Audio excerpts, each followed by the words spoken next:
Buckle up for a hilarious construction fail extravaganza. From runaway wheelbarrows to crumbling beams, these clips are comedy gold. If you're cracking up, smash that like button, share your favorite moment, and subscribe for more. Thanks for being here. Let's dive in.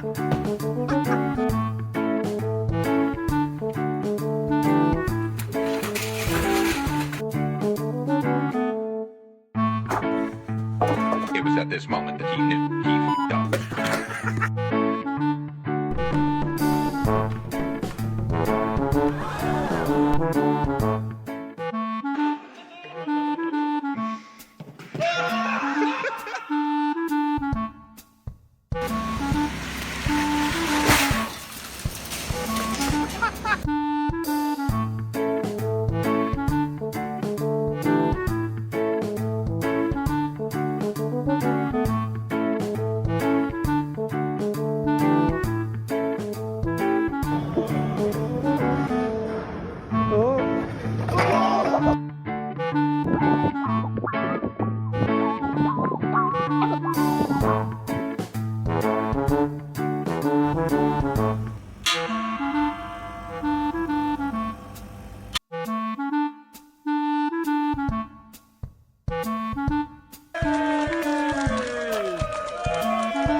Yo, you chuckle crusaders! How wild were those construction moments? Did my crew of worksite clowns have you howling so loud you startled your neighbors? Hang tight, the next clips are gonna be funnier than a cement mixer moonlighting as a comedian. Expect workers tripping over their own egos and tools staging their own prank show. Ditch us now and you'll regret it like missing the best punchline ever. Haha! Smash subscribe, share your wildest reactions, and let's keep this comedy site buzzing.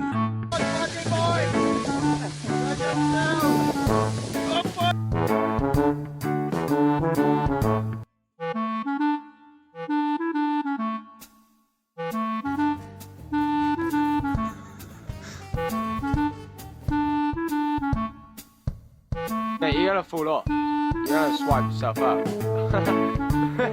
What? Oh, that's it.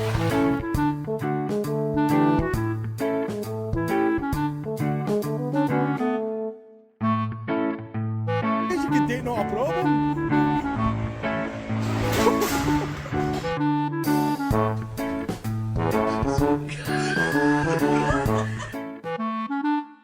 Gary, go on.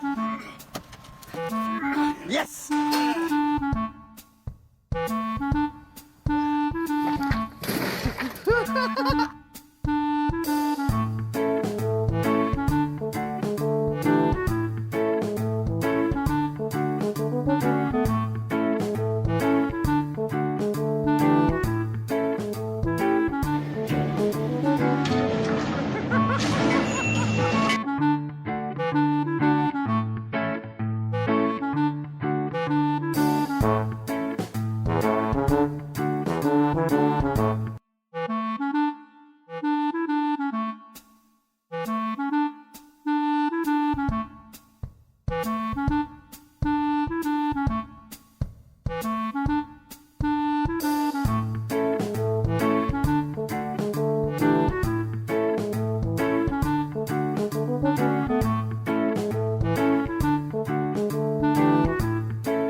That's it for this one, folks. Hope you had a laugh explosion. Thanks for tuning in. 7 p.m. daily. Don't miss it.